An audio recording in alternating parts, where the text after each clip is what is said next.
আপোনাৰ গাড়ীখন আপোনাৰ সফলতাৰ কাৰক হ'ব নে দুৰ্ঘটনাৰ কাৰক হ'ব বহু সময়ত দেখা যায় যে এখন গাড়ী ক্ৰয় কৰাৰ পিছত সেই পৰিয়ালটো দিনক দিনে উন্নতিৰ ফালে আগুৱাই যায় কেতিয়াবা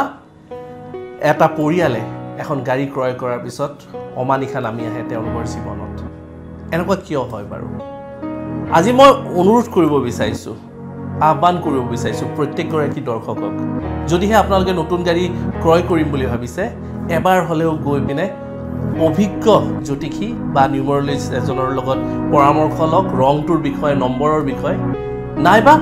আপোনালোকৰ যদি ইতিমধ্যে এখন গাড়ী আছে তেনেহ'লেও আপোনালোকে এই